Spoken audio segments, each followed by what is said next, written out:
তোমরা যারা ডালিয়ার খিচুড়ি খেতে একটুও পছন্দ করো না তাদের জন্য এই রেসিপিটা।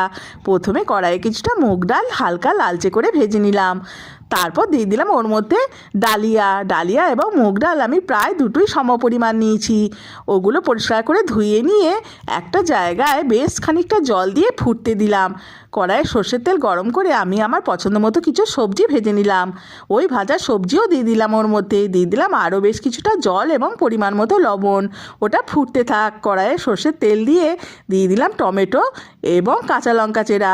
একটা বাটির মধ্যে ধনে গুঁড়ো, জিরে গুঁড়ো, হলুদ গুঁড়ো, লবণ, লঙ্কা গুঁড়ো এবং সামান্য চিনি দিয়ে জল দিয়ে গুলে ওটা ওই টমেটো এবং কাঁচা লঙ্কার মিশ্রণের মধ্যে দিয়ে মশলাটা কষাতে লাগলাম। ওই কষানো মশলাটাও দিয়ে দিলাম, ওর মধ্যে কয়েকটা তেজপাতা দিয়ে ঢেকে দিলাম। রান্না হয়ে এলে সর্ষের তেলের মধ্যে 5 ফোঁড়ন শুকনো লঙ্কা দিয়ে পরিবেশন করব। তোমরা যারা ডালিয়ার খিচুড়ি খেতে একটুও পছন্দ করো না তাদের জন্য এই রেসিপিটা। প্রথমে কড়াইয়ে কিছুটা মুগ ডাল হালকা লালচে করে ভেজে নিলাম। তারপর দিয়ে দিলাম ওর মধ্যে ডালিয়া এবং মুগ ডাল আমি প্রায় দুটোই সমপরিমাণ নিয়েছি। ওগুলো পরিষ্কার করে ধুয়ে নিয়ে একটা জায়গায় বেশ খানিকটা জল দিয়ে ফুটতে দিলাম। কড়াইয়ে সর্ষের তেল গরম করে আমি আমার পছন্দ মতো কিছু সবজি ভেজে নিলাম। ওই ভাজা সবজিও দিয়ে দিলাম, ওর মধ্যে দিয়ে দিলাম আরও বেশ কিছুটা জল এবং পরিমাণ মতো লবণ। ওটা ফুটতে থাক। কড়াইয়ে সর্ষের তেল দিয়ে দিলাম টমেটো এবং কাঁচা লঙ্কা চেরা।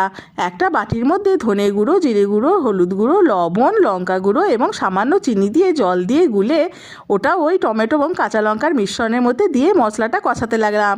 ওই কষানো মশলাটাও দিয়ে দিলাম, ওর মধ্যে কয়েকটা তেজপাতা দিয়ে ঢেকে দিলাম। রান্না হয়ে এলে সর্ষের তেলের মধ্যে 5 ফোঁড়ন শুকনো লঙ্কা দিয়ে পরিবেশন করব।